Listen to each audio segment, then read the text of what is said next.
नमस्कार, सत श्री अकाल, राम राम सा, खम्बागनी वनक्कम। आप सभी को ऑल टीम मीडिया में फिर से स्वागत है। हमारे साथ फिर से जुड़े हुए हैं अविनाश भाई। बहुत सारे क्योंकि व्यूअर्स नए-नए जुड़ रहे हैं हम लोगों से, तो इसलिए मैं बीच-बीच में दोबारा इंट्रोडक्शन कराती रहती हूँ। Avinash ji is an IITian, he is a data scientist. Ground level पे बहुत अच्छा इनकी पकड़ है जो डेटा है उसकी। Apart from that he is a psephologist. काफ़ी अच्छी टीम्स के साथ पीछे काम कर चुके हैं, इसलिए इनका जो he has his own software जिसमें ह्यूमन फैक्टर्स को काफ़ी इंपॉर्टेंस देते हैं जब ये कैलकुलेट करते हैं कि भाई किसकी कितनी सीटें आएंगी, किसका कितना प्रेडिक्शंस रहेगा। और इनकी जो प्रेडिक्शंस है मैं ये बोल सकती हूँ कि वो 95% मैंने देखी है करेक्ट होते हुए। पिछले 1.5 साल से हम लोग साथ में जुड़े हुए हैं, तो काफ़ी अच्छा इनका हो रहा है व्हाट डू यू से ट्रैक रिकॉर्ड। तो अविनाश भाई, लेट्स गेट स्टार्टेड। और आज का मुद्दा बहुत इंटरेस्टिंग है। मैं हमेशा ही कहती हूँ मुद्दा इंटरेस्टिंग है। रीजनल पार्टीज का क्या आधार है और ये किस तरीके से मशरूम की भारत में? जी देखिए, भारत में बहुदलीय प्रणाली है, मतलब मल्टीपल पार्टीज का ये डेमोक्रेसी है। इस डेमोक्रेसी में मल्टीपल पार्टीज हो सकती हैं, वो चुनाव लड़ सकती है। जनता जिसको चुनाव में विजयी करके भेजेगी, वो राज्य हो चाहे वो देश हो, उस पर शासन करेगा। एक सिंपल सा फैक्टर है। यूएस की जो डेमोक्रेसी है उसमें दो दलीय है, मतलब दो ही दल हो सकते हैं, तीसरा दल नहीं हो सकता। तीसरा अगर कोई आता है तो इंडिपेंडेंट के तौर पे गिना जाएगा। बहुदल होने का अपना फायदा भी है और अपना नुकसान भी। देखिए, अमेरिका की प्रॉब्लम्स अलग हैं, भारत की प्रॉब्लम्स अलग हैं। भारत में जब देश आजाद हुआ तो यह प्रणाली नहीं थी। मुख्यतः तीन ही पार्टियां थी और छोटी छोटी बनी थी, लेकिन उनका कोई बहुत आधार नहीं था। एक कांग्रेस पार्टी थी। कांग्रेस पार्टी खैर अंग्रेजों के जमाने की बनाई हुई पार्टी है, तो ये 1885 में ही बन गई थी। एक पार्टी थी जो आरएसएस से निकली हुई थी, उसके विचारधारा की पार्टी थी, जिसका नाम जनसंघ हुआ करता था, जो आज भारतीय जनता पार्टी है। एक कम्युनिस्ट पार्टी थी, और ये तीन अलग अलग विचारों की पार्टी थी। तो जो कम्युनिस्ट पार्टी थी वो भी कैडर बेस्ड पार्टी थी, जो भारतीय जनता पार्टी थी या जो जनसंघ था उस समय, वो भी कैडर बेस्ड पार्टी था। और कांग्रेस जो थी आजादी के समय मास पार्टी थी। आजादी का जो आंदोलन हुआ था उसको भुनाया गया और बहुत सारी चीजें थी उसमें। तो ये जो तीन पार्टी थी, और छोटी छोटी अलग अलग पॉकेट में छोटे छोटे लोगों ने पार्टियां बनाई, बाद में भी बनाने की कोशिश की। डॉक्टर अम्बेडकर ने भी पार्टी बनाई और भी बहुत सारी बनी। लेकिन 1967 आते आते, पंडित नेहरू के मरने के बाद, इस देश में राजनीतिक, छोटी राजनीतिक या क्षेत्रीय पार्टियों का उदय होना शुरू हो गया। और सबसे पहला तो उदय तब हुआ जब खुद ही कांग्रेस स्प्लिट हो गई। क्योंकि नेहरू के मरने के बाद कांग्रेस के जो धुरंधर नेता थे, अब सी राजगोपालचारी जैसे नेता थे, बड़े बड़े नेता थे, जिनका एक अपना रुतबा था, एक अपना ओहरा था, वो लोग इंदिरा गांधी के नेतृत्व में नहीं राजनीति करना चाहते थे। क्योंकि उसमें से तो कितने लोग थे, इंदिरा गांधी उनके सामने पैदा हुई थी। उनको लगता था कि नहीं, ये मतलब ये लेगेसी, पारिवारिक लेगेसी नहीं चलनी चाहिए राजनीति में। ठीक है, नेहरू का था, नेहरू का हो गया, अब दूसरे लोग आने चाहिए। तो 1967 का चुनाव हुआ। 1967 के चुनाव में कांग्रेस पार्टी की सीटें बहुत कम हो गई, मतलब 282 के आसपास सीटों पे कांग्रेस पार्टी चुनाव जीती। और सी राजगोपालचारी पहली बार कांग्रेस से अलग, कांग्रेस से ही टूट करके चुनाव लड़े और वो 44 सीट पे चुनाव लड़े। वहीं से कहानी शुरू होती है क्षेत्रीय पार्टियों की। फिर उसके बाद और छोटे छोटे दल थे, और छोटे छोटे दल बने, कांग्रेस से टूट करके बने, अन्य ग्रुप्स के साथ बने, अलग अलग राज्यों में बने। लेकिन जो क्षेत्रीय दल थे उनकी जो परिभाषा है वो कई अलग अलग आधार पर तय होती है। देखिए, बहुत सारे क्षेत्रीय दल तो जाति के नाम पे बन गए कि इस जाति के हम हैं तो इस जाति के हम नेता हैं, तो इस जाति के तौर पे बना दिया जाए। हालांकि चुनाव आयोग जाति के नाम पे पार्टी बनाने को नहीं कहता है, लेकिन बनी है पार्टियां और आज तक भी चल रही। क्षेत्रीय आंदोलन हुए छोटे छोटे पॉकेट में। असम में आंदोलन हुआ, बंगाल में आंदोलन हुआ, साउथ में आंदोलन हुआ, नॉर्थ ईस्ट में आंदोलन हुआ। नॉर्थ ईस्ट में तो आप देखेंगे बहुत छोटी छोटी छोटी छोटी आज भी पार्टियां हैं। बिना उनके वहां चुनाव जीतना संभव नहीं है। कोई भी पार्टी हो, चाहे भाजपा हो, चाहे कांग्रेस हो, कोई भी नेशनल पार्टी हो, उस तरीके से बनी। इसके अलावा लोकल इश्यूज थे कुछ कुछ अलग अलग पॉकेट में। राजे राजवाड़े जो थे, जब वो भारत में शामिल हो गए तो उन्होंने अपने प्रभुत्व को बनाया, क्योंकि जनता क्या थी, उनसे जुड़ी थी।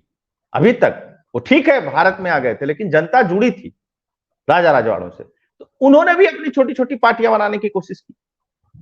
कुछ राजा राजवाड़ों के अगेंस्ट में छोटी पार्टियां बन गई रीजनल। इसके अलावा कहीं कहीं पे असमानता के अधिकार पे भी बन गई पार्टियां। बाद में एक और आंदोलन चला देश में, एक और विचार चला, हालांकि विचार तो बहुत पुराना है, बाहर का भी है, भारत का भी है, समाजवाद का विचार। समाजवाद के विचार से भी बहुत सारी पार्टियां निकली। वो कितना मानती है नहीं मानती है वो एक अलग फार्मूला है। और सारा इतना कुछ करने के बाद सबसे बेकार काम जो कांग्रेस की सरकार में हुआ वो था आर्टिकल 356 का सबसे अधिक बार दुरुपयोग। मुझे लगता है कि 70-80 बार इंदिरा गांधी ने प्रयोग किया इसका, कांग्रेस की सरकारों ने। अब जब ये सरकारें गिराने लगे तो इनके विरोध में क्षेत्रीय जो असमानता थी या जो क्षेत्रीय लेगेसी थी या जो क्षेत्रीय राजनीति थी वो मुखर हुई, तो इनसे अलग हट हट करके पार्टियां बनी। आज के डेट में देख लीजिए, दर्शकों को एक चीज बताना चाहता हूं, शरद पवार कांग्रेस के नेता थे, कांग्रेस तोड़ करके बने। ममता बनर्जी कांग्रेस की नेता थी, कांग्रेस तोड़ करके बनी। इस बात को समझिएगा, भाजपा तोड़ करके अब तक कोई पार्टी नहीं बनी। अगर किसी ने बनाने की भी कोशिश की तो चली नहीं, क्योंकि भाजपा, देखिए कैडर बेस्ड पार्टी की एक खासियत होती है कि कैडर से आप बाहर गए तो आप जीरो हो जाएंगे। जैसे कल्याण सिंह ने बनाने की कोशिश की, वहां भारती ने बना, बहुत सारे लोगों ने कोशिश की है बीच बीच में, बनी नहीं। फिर से मैं पिछले चैप्टर पे आता हूं। फिर उसके बाद क्या हुआ कि इंदिरा गांधी ने सब बहुत सारी सरकारों को हटाना शुरू किया, और नेहरू के बाद जो चुनाव हुए 8 राज्यों में कांग्रेस का सुपड़ा साफ हो गया। फिर उन सरकारों को अपदस्थ करने का काम किया। वहां से एक असुरक्षा की भावना पैदा हुई राष्ट्रीय पार्टी के लिए, क्योंकि और बाकी तक किसी का अस्तित्व था नहीं। देखिए कम्युनिस्टों का भी बहुत कुछ अस्तित्व नहीं था, लड़ते थे चुनाव, दाएं बाएं करते थे, लेकिन बहुत कुछ अस्तित्व नहीं था। जनसंघ का भी बहुत अस्तित्व नहीं था, मतलब यही था कि 2-4 सांसद जीत गए, इधर उधर अपना ये सब चलता रहता था। लेकिन इंदिरा गांधी के समय में जब लगी इमरजेंसी,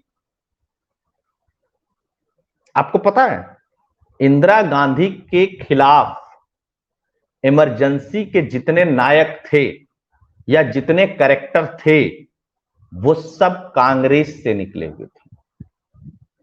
उनको सहायता आरएसएस से जरूर मिली, उनको सहायता जनसंघ से जरूर मिली, उनको जनता पार्टी से जरूर मिली, लेकिन ये सब एक जनसंघ जो आज बीजेपी उसको छोड़ करके जितनी भी पार्टियां थी वो सारी पार्टियां या उनके जो लीडर थे वो कांग्रेस से निकले थे। इस बात को समझिएगा। तो कितना भारी असंतोष था कांग्रेस को लेकर के, यह भी समझने की जरूरत है।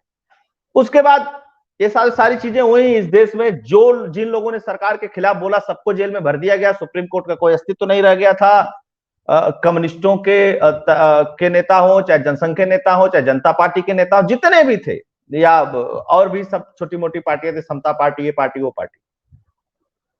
फिर चुनाव हुआ 77 में, जब इमरजेंसी हटी 22 महीने बाद इस देश से, तो चुनाव हुआ। उस चुनाव में सारे दल इकट्ठा होकर के एक पार्टी बनाते हैं और उस पार्टी का नाम रखते हैं जनता पार्टी, जिसमें जनसंघ भी मर्ज हो गई। मोरारजी देसाई की सरकार बनती है। मोरारजी देसाई की सरकार बनने के बाद 3 साल सरकार लगभग चलती है और उसके बाद सरकार गिर जाती है। फिर से क्षेत्रीय दलों का उदय होता है और इस बार बहुत स्ट्रांग होता है। भाजपा बनती है, ठीक है, 80 में भाजपा 2-3 सीट जीती। फिर उसके बाद इंदिरा गांधी प्रचंड बहुमत से आती हैं, दोबारा प्रधानमंत्री बनती हैं। 1984 में इंदिरा गांधी की हत्या होती है। फिर उनके बेटे, फिर चुनाव होता है देश में। उसके बाद फिर उस चुनाव में राजीव गांधी, मतलब अभूतपूर्व समर्थन मिलता है, सब लहर लहरा वाली बात थी। उसके बाद आता है दौर 1989 का। इस बीच में एक और दल का उदय हुआ था, मैं आपको बता दूं, टीडीपी 1984 आंध्रा, और बहुत स्ट्रांग। और टीडीपी का बेस क्या था? टीडीपी का बेस जो था वो 2 चीजें थी। एक तो क्षेत्रीय आंदोलन, भाषा और जाति, जाति को नहीं कह सकते आप, ग्रुप कह सकते हैं, पिछड़ों की एक बात है, पिछड़ों का एक ग्रुप, वहां से उस पार्टी का उदय होता है और बहुत स्ट्रांग उदय होता है। उसको देखने के बाद और भी पार्टियां बनती हैं, जैसे समाजवादी पार्टी बनती है, लालू प्रसाद यादव की पार्टी बनती है, बहुत सारे। और ये सबसे बड़ी बात क्या है, ये 77 की इमरजेंसी में सब एक साथ थे, क्योंकि सब जेल गए थे। तो इसीलिए आप 2-3 लोगों का जब नाम लेती हैं, कपूरी ठाकुर, लोहिया, जयप्रकाश नारायण, तो आप देखेंगे कि सब पार्टियां इनका नाम लेती हैं। और सब तो चूंकि वो एक समाजवादी विचारधारा से निकली, हालांकि बाद में परिवारवादी विचारधारा हो गई, लेकिन तब समाजवादी था, इसमें कोई डाउट नहीं। मुलायम सिंह यादव चाहे जैसे सरकार चलाए हुए इस देश में, चाहे राम मंदिर, राम भक्तों पे गोली चलाने का आरोप हो, चाहे चीजें, पार्टी उन्होंने संघर्ष से खड़ी की। फिर उसी समय पे एक और मोमेंट, ठीक है ना, दलित मूवमेंट को लेकर के कांसीराम आए, पिछड़े शोषित वंचित, DS4 बनाए, DS4 बनी। फिर DS4 में आप, वो नारा तो अब नहीं बोला जा सकता, वो अब प्रासंगिक भी नहीं है, जिस तरीके की भाषा का प्रयोग किया गया वो आप सब लोग जानते हैं। बिहार में लालू प्रसाद यादव की सरकार बनी, उत्तर प्रदेश में ये कांसीराम, फिर वहां से मायावती, ये होते होते ये इस रीजन की पार्टी, फिर नागा पीपुल फ्रंट, ये फ्रंट हो, दुनिया भर की, मतलब आप समझिए कि आज भी देश में लगभग 54 ऐसी पार्टियां हैं जो रिकॉग्नाइज है, जिनको मान्यता है क्षेत्रीय दल के रूप में, 54 पार्टियां हैं, ठीक है ना। जैसे TMC है, मेघालय, त्रिपुरा, पश्चिम बंगाल, 3 राज्य में। आज के डेट में क्या स्थिति है वो एक अलग बात है, ठीक है ना। फिर तमिलनाडु और पांडिचेरी में AIADMK, फिर ऑल इंडिया फॉरवर्ड ब्लॉक 1989 पश्चिम बंगाल में, 1939 में बनी थी वो, अब तो उसका कोई नाम ही लेने वाला नहीं है। फिर OIC की पार्टी हो गई, ठीक है ना। फिर उसके बाद आसाम में AIUDF हो गई, फिर उसके बाद आजसू हो गई, जो भाजपा के साथ झारखंड में चुनाव लड़ती है। फिर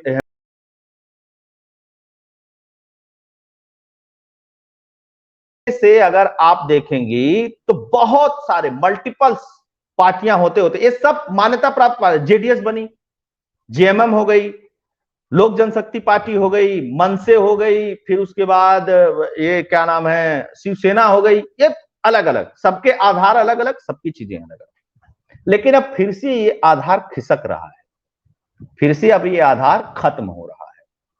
और सबसे तेजी से क्षेत्रीय पार्टी के बाद मतलब कांग्रेस तो बहुत पहले की बनी थी, तो उसकी बात ही अलग कर दीजिए।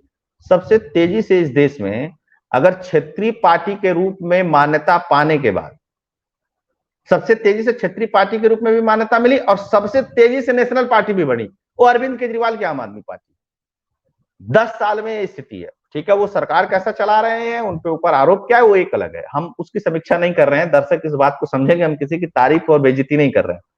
हम बता रहे हैं कि क्षेत्रीय पार्टियां, उनका उदय, और अब वो नीचे क्यों जा रही है। देखिए, ये जो गठबंधन बना है, इस गठबंधन में समरसता क्यों नहीं रहेगी, मैं आपको बताता हूं। इस गठबंधन में एक भी ऐसी पार्टी नहीं जो भाजपा का विरोध करके बनी है। इसमें 100% पार्टियां जो हैं वो कांग्रेस के विरोध से बनी। तो एक तो ये गठबंधन फंडामेंटली गलत है। समाजवादी पार्टी भाजपा का विरोध करके नहीं बनी, JDU RJD दोनों भाजपा का विरोध करके नहीं बनी है, कम्युनिस्ट पार्टी भाजपा का विरोध करके नहीं बनी है, आम आदमी पार्टी भाजपा का विरोध करके नहीं बनी है, शरद पवार की पार्टी भाजपा का विरोध करके नहीं बनी है, शिवसेना भाजपा का विरोध करके नहीं बनी है। अब समझिएगा, एक ऐसी पार्टी बताइए जिसने भाजपा का विरोध किया है। किसी ने नहीं, सबने कांग्रेस का विरोध किया है, या कांग्रेस से टूटे हैं या कांग्रेस का विरोध किया। तो दोनों का मतलब, अगर कांग्रेस से टूटे भी है तो भी कांग्रेस का विरोधी करे हैं, तभी तो अलग पार्टी बनाए। अच्छा, आज कौन है? बीजेपी है, 1980 की पार्टी, BSP है, नेशनल पार्टी है। मायावती के पास सीटें कम है, लेकिन जो 6% वोट गेन करना है 4 राज्यों का, वो फार्मूला मायावती अचीव की हुई है, तो वो भी नेशनल पार्टी बनी हुई है। इसके अलावा CPM नेशनल पार्टी है, INC इंडियन नेशनल कांग्रेस जो है वो है, फिर NCP है, वो भी नेशनल पार्टी, और आम आदमी, 6 नेशनल पार्टियां हैं टोटल इस समय देश में। अब क्या है कि देखिए, राष्ट्रवाद का जो विचार मोदी जी या भाजपा लेकर के आई, या जो भाजपा का विचार है शुरू से, राष्ट्रवाद का विचार, नेशनलिज्म का विचार, इस विचार ने एक चीज तय कर दिया कि क्षेत्रीय दलों की जो भूमिका है वो अब सीमित की जाए, या उनकी भूमिका राज्यों तक ही रहने दिया जाए। केंद्र में इनकी भूमिका होने के बाद एक स्टेबल गवर्नमेंट नहीं बनती है। इवन कि बहुत सारे राज्यों में भी अब होने लगा है। आप 1989 से लेकर के 2014 के दौर में समीक्षा जब करेंगे क्षेत्रीय दलों का, राष्ट्रीय दलों का, तो आप देखेंगे कि किसी भी राज्य में बमुश्किल अगर दो ही पार्टियां हैं, जैसे राजस्थान हो गया, मध्य प्रदेश हो गया, कुछ कुछ राज्य हो गए, अगर उनको छोड़ दिया जाए तो किसी राज्य में कभी फुल फ्लैश मेजोरिटी नहीं मिल रही थी लोगों को। बीच में मायावती को मिली उत्तर प्रदेश में बहुत लंबे समय बाद, फिर अखिलेश यादव को मिली, फिर भाजपा को मिली। तो मायावती को जो 2007 में उत्तर प्रदेश में पूर्ण बहुमत मिला, उसने एक चीज तय कर दी उत्तर प्रदेश के लोगों की कि भाई ये खिचड़ी सरकार मत बनाओ, इकट्ठा एक को दो। तो आपने देखिए मायावती को पूर्ण बहुमत दिया उत्तर प्रदेश ने, अखिलेश को भी पूर्ण बहुमत दिया, भाजपा को पूर्ण बहुमत दिया, योगी जी बने, दोबारा फिर योगी जी बने पूर्ण बहुमत से। केंद्र में भी देख लीजिए, लंबे समय बाद, मतलब मुझको लगता है 84-85 के चुनाव के बाद पहली बार देश में पूर्ण बहुमत की सरकार बनी, और दोबारा भी पूर्ण बहुमत की सरकार बनी, और मैं बता रहा हूं तिवारा भी पूर्ण बहुमत की ही सरकार बनेगी, क्योंकि क्षेत्रीय दल अपने क्षेत्र की आकांक्षाओं को भी पूरा नहीं कर पाए। क्षेत्रीय दल भाषाई, जैसे एआईएडीएमके और जो डीएमके, दोनों पार्टी भाषाई आधार पे अपने आंदोलन को शुरू किया। इन्होंने हिंदी का विरोध करने के लिए, और फिर द्रविड़ उसको जोड़ा कि आर्य अलग है, द्रविड़ अलग है, उस थ्योरी को प्रोड्यूस किया। फिर बहुत समय पहले, पेरियार और यार के समय के पहले कि ये था कि ये अलग देश बनेगा, ये सब इस तरीके की थ्योरी चली देश में। तो ये आधार रहा है इनका। कम्युनिस्टों का आधार कम्युनिज्म है, भाजपा का आधार नेशनलिज्म है, और कांग्रेस का क्या आज तक आधार रहा ये अब तक किसी को नहीं पता। क्योंकि कांग्रेस का जो सेकुलरिज्म की बात करती है, उस सेकुलरिज्म भी इंदिरा गांधी ने बाद में जोड़ा था संविधान में। अगर वो सेकुलरिज्म इतना प्रभावी था, या सोशलिज्म सेकुलरिज्म दोनों जोड़ा, हालांकि सेकुलरिज्म की बात ज्यादा करते, सोशलिज्म की बात नहीं करते हैं, क्योंकि कांग्रेस को ऐसा लगता है कि कहीं लालू प्रसाद यादव और मुलायम सिंह यादव पार्टी को फायदा ना हो जाए। सोशलिज्म की हम बात करेंगे तो शब्द दोनों जोड़े गए, लेकिन फोकस सेकुलरिज्म पे रहता है। तो जाहिर सी बात है कि कांग्रेस का आधार तो सेकुलरिज्म के आधार पे नहीं बना, जिसको कांग्रेस आज बहुत ढिढोरे के साथ पीटती है। अच्छा, उसका एग्जैक्ट डेफिनेशन क्या है ये भी लोगों को नहीं पता है।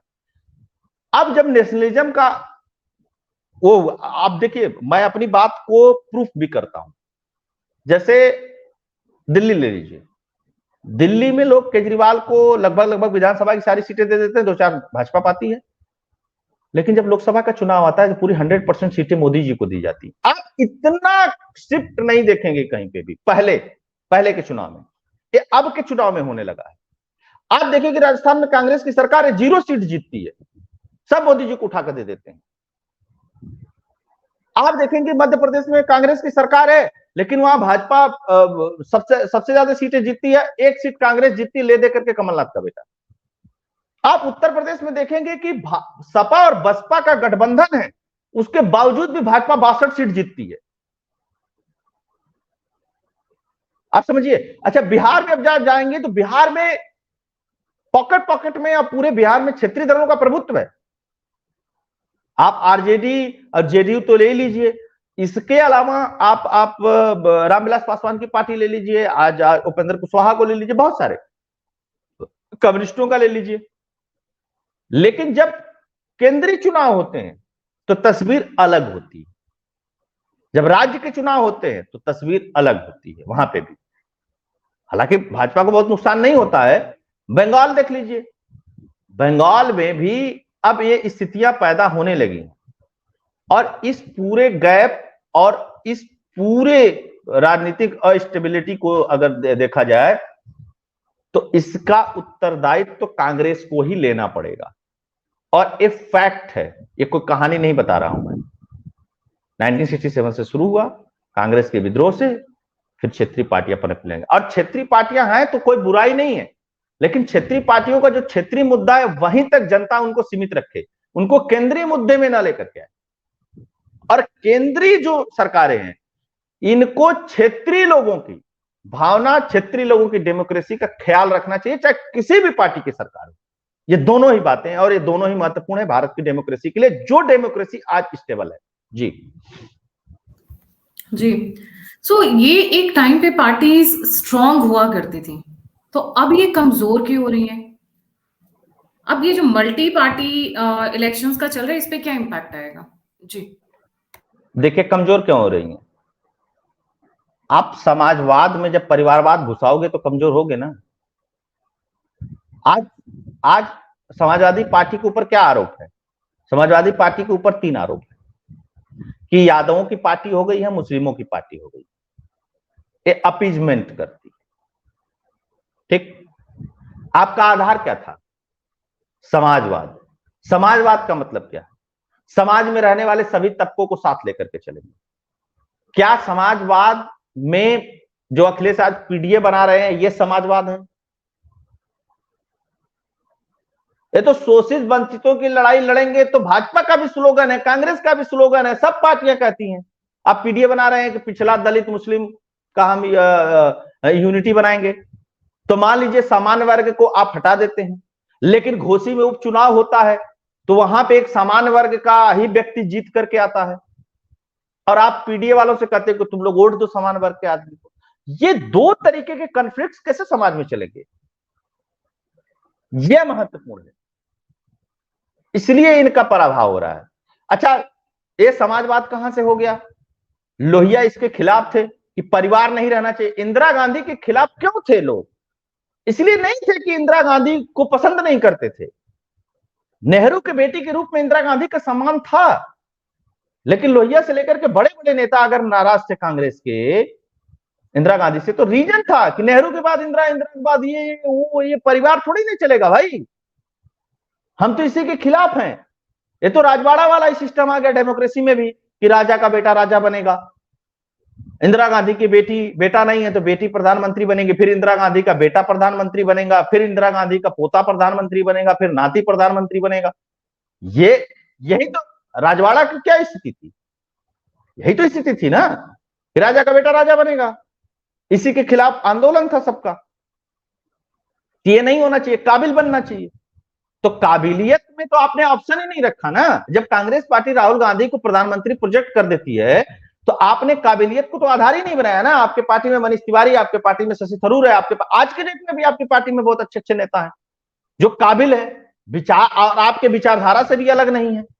दोनों ही बातें हैं, पार्टी में काबिल लोग भी हैं और विचारधारा भी उनकी ठीक है, आप ही के कांग्रेस के मुताबिक है। वो अच्छी है बुरी है वो अलग डिस्कशन का विषय है।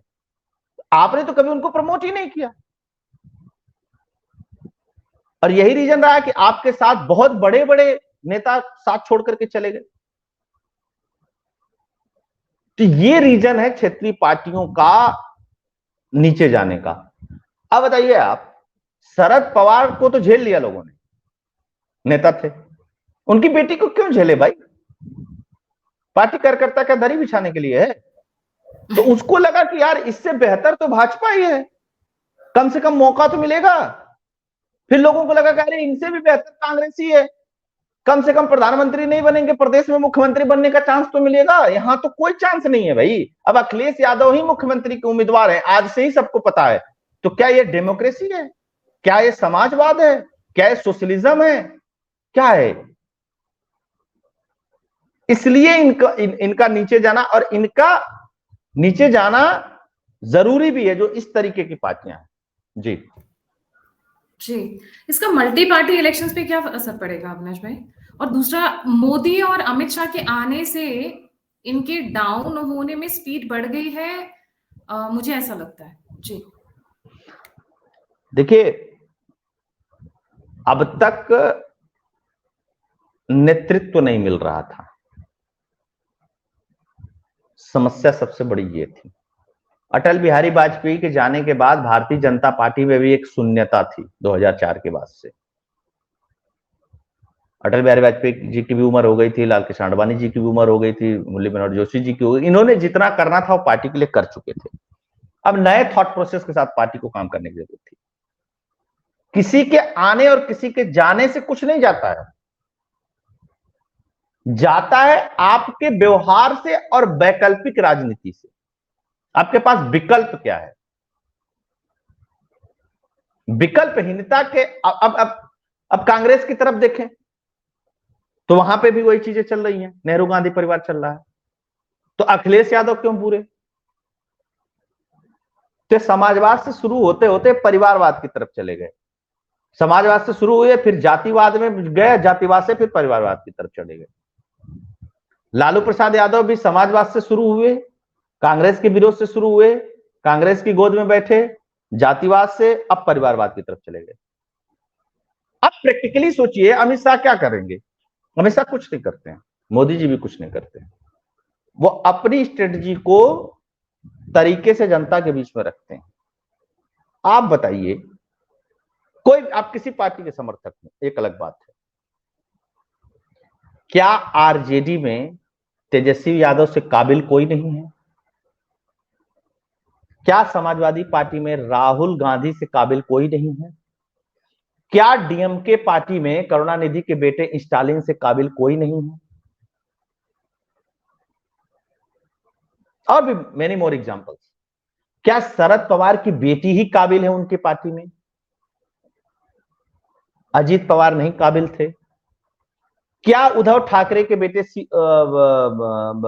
बाला साहब ठाकरे के बेटे उद्धव ठाकरे ही काबिल हैं शिवसेना में, और कोई काबिल व्यक्ति नहीं था? क्योंकि आप नेतृत्व कर रहे हैं, आप किसी को विधायक बना दिए, मंत्री बना दिए, वो मसला नहीं है।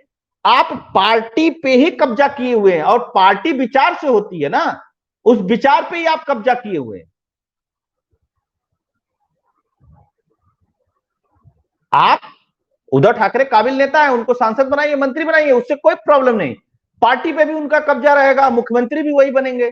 अब मुख्यमंत्री भी बनेंगे अखिलेश यादव और राष्ट्रीय अध्यक्ष भी बनेंगे अखिलेश यादव। ये दोनों बातें कैसे सही है? भारतीय राजनीति में भाजपा में भी राजनाथ के बेटे विधायक हैं, लेकिन राजनाथ के बेटे पार्टी के अध्यक्ष नहीं है, मंत्री तक नहीं बने, समझिएगा। और बहुत काबिल नेता हैं, जो लोग जानते हैं वो लोग जानते हैं इस बात को। अब कल को गडकरी जी प्रेसिडेंट थे, ठीक है, अब गडकरी जी के बाद गडकरी जी का बेटा प्रेसिडेंट बनता तो समस्या फिर भाजपा में भी होती। राजनाथ जी भी प्रेसिडेंट थे, राजनाथ जी के बाद राजनाथ जी का बेटा बनता तो दिक्कत होती। लाल कृष्ण आडवाणी के बाद लाल कृष्ण आडवाणी की बेटी बन जाती तो दिक्कत होती।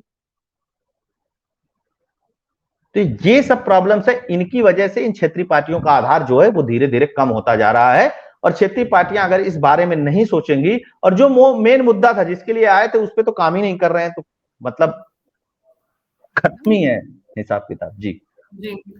और अविनाश भाई एक भी है ना, जैसे पहले रीजनल एस्पिरेशंस हो गई, भाषा हो गई, अब जैसे जैसे ग्लोबलाइजेशन हो रहा है, इकोनॉमिक इंटीग्रेशन हो रहा है, नॉर्थ के लोग साउथ आ रहे हैं, साउथ के लोग नॉर्थ जा रहे हैं, ईस्ट वेस्ट कम्युनिकेशंस हो रही है, हमें दिल्ली में मोमोज खाने को मिलते हैं, बहुत फनी से बात बोल रही हूँ। तो एक वो जो उन्होंने एकदम स्ट्रिक्टली बना के रखा हुआ था ना, एक ना रीजनलिज्म का गढ़, अब वो धीरे धीरे टूट रहा है।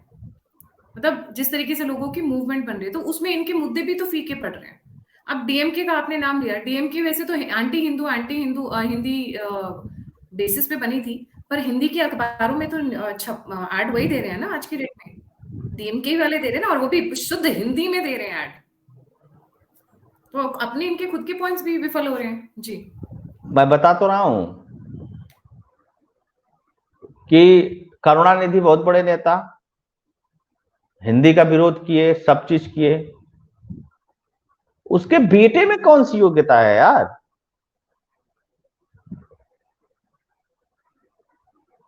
ये सबसे बड़ा सवाल है। लालू प्रसाद यादव संघर्ष किए, फलाना किए, ढिकाना किए, सब चीजें ठीक है। लालू प्रसाद का बेटा क्यों भाई, क्यों? मैं ये नहीं कह रहा हूं कि लालू प्रसाद का बेटा हटा करके आप किसी दूसरे को नेतृत्व दे दीजिए, भाजपा वाले दे दीजिए, नहीं, आप ही की पार्टी में कोई दूसरा नेतृत्व क्यों नहीं? तो लोग सोचेंगे ना। बिल्कुल बिल्कुल। और जिस कि भाई तरीके से यहां क्या मिलना है, यहां कुछ नहीं मिलना है। और दूसरी चीज, भ्रष्टाचार, करप्शन, इस सब चीज का अड्डा बनने लगे, तो जनता उबने भी लगी। आप देखिए शीला जयललिता थी, एक डर भी है ना इन क्षेत्रीय पार्टियों को। जयललिता थी, जयललिता का कोई वारिस नहीं था, तो जयललिता की पार्टी की स्थिति आज देख लीजिए, खात्मे की तरफ। तो पॉलिटिकल पार्टियां इससे भी डरती हैं कि अगर परिवार में नहीं रखोगे, परिवार की लेगेसी नहीं रखोगे, तो पार्टी खत्म हो जाएगी। तो एक डर इनके पास ये भी बना हुआ है, दोनों ही चीजें हैं। आज कांग्रेस पार्टी भी, सोनिया गांधी के नेतृत्व में अगर कांग्रेस पार्टी का संचालन ना हो, मैं आपको बता रहा हूं, कांग्रेस पार्टी हर राज्य में टूट जाएगी, हर राज्य में टूट जाएगी कांग्रेस पार्टी, अगर ये आला कमान न रहे तो। यह भी एक साइड इफेक्ट है पॉलिटिक्स का। आप बताइए, आप कोई सुनने वाला है? शशि थरूर की कोई सुनेगा? वो तो अध्यक्ष ठीक है, खड़गे बने हुए हैं, लेकिन सुनवाई तो वहीं से होती है। जी जी, thank you so much Avinash भाई for joining on this interesting topic. जाने से पहले सभी व्यूअर्स से रिक्वेस्ट है, अविनाश जी का चैनल है की fact YouTube channel, please don't forget to like, subscribe and share both the channels. अगर आप कंट्रीब्यूट करना चाहते हैं, हमसे जुड़ना चाहते हैं, फीडबैक देना चाहते हैं, सभी लिंक्स डिस्क्रिप्शन बॉक्स में। इसी के साथ जय हिंद, जय श्री राम, हर हर महादेव। हर हर महादेव।